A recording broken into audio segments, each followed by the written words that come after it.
One special night only. Celebrate the music and legacy of Jimi Hendrix. So hard to get through to you. Experience Hendrix, a who's who of music greats performing the music of Jimi Hendrix together live. Jimmy's legacy, I mean, he took the electric guitar to a place that it hadn't been to. Quite honestly, there's some like good and bad in all that.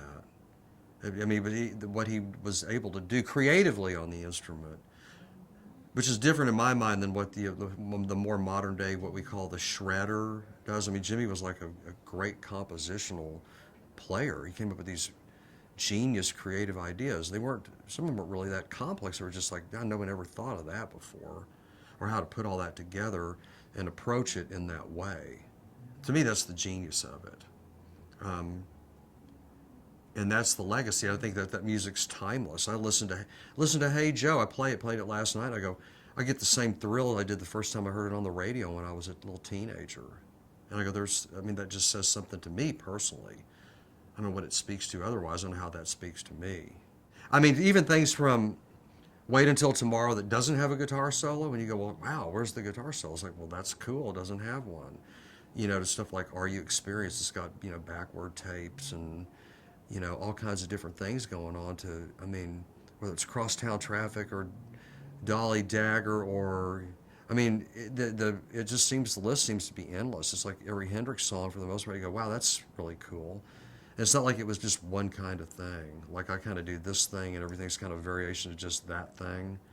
It's like you listen to all these different Hendrix songs and they all sound really different. They're all very creative and very thoughtful and have this genius to it. I definitely think Jimi Hendrix changed the rules for guitar and rock and roll. That's why I say some of them, I mean, the guitar, before that era, I mean, other people contributed to that, but Jimmy was kind of iconic above everybody else in my view of that.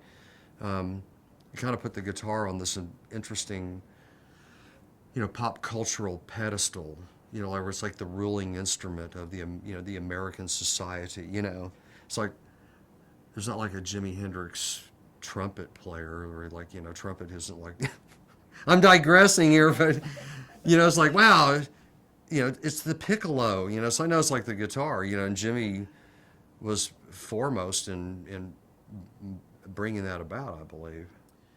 I'm, involved with the Hendrix estate and doing these tours because I was a huge fan of Mitch. He was one of my biggest heroes.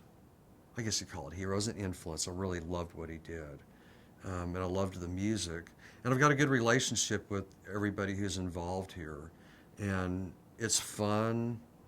And I think the whole work that we do, or a lot of people who can check their baggage, if you have any, and their own career concerns and the weight and the breadth of all their daily concerns, kind of leave it at the door. Go, let's go have some fun and play music, of somebody who we all really admired. And it's great. It's a great challenge. It's very challenging. It's not like simple stuff to do. That being said, the dilemma there is like, even if you say, well, let's try to copy Jimi Hendrix, that's a challenge. You say, well, let's try to reinterpret it. That could be a bigger challenge. That's not an easy thing to do because you have to be almost equally creative just to say, can I present this and make it effective?